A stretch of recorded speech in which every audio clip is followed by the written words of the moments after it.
Quand il te combat, il a des personnes avec qui Satan te met sérieusement en confrontation.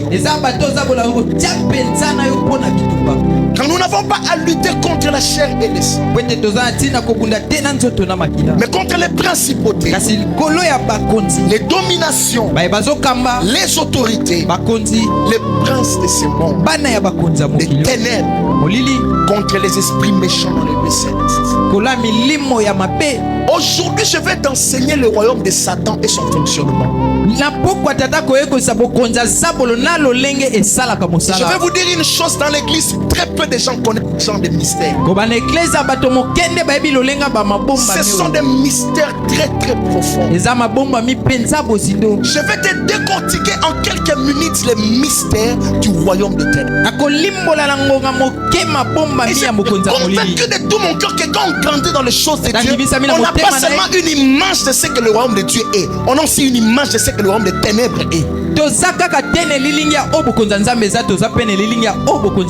Un homme puissant, un homme grand est un homme qui n'a pas seulement de bonnes stratégies, mais c'est un homme qui connaît une stratégie que son ennemi peut utiliser pour les détruire.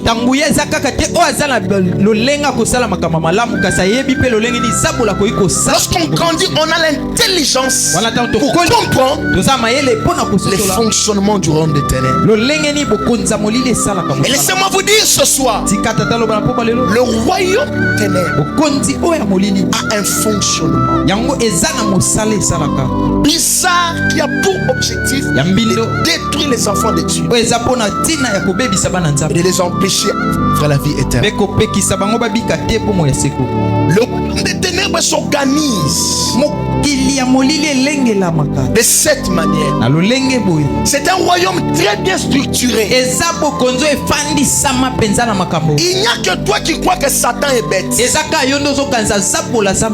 Vous savez, dans les combats, lorsque vous sous-estimez votre ennemi, vous êtes déjà perdant. Sous-estimer son ennemi, ce n'est pas se surestimer, mais c'est à sa juste valeur pour le renverser. Vous allez poser la question aux gens qui font des sports de combat.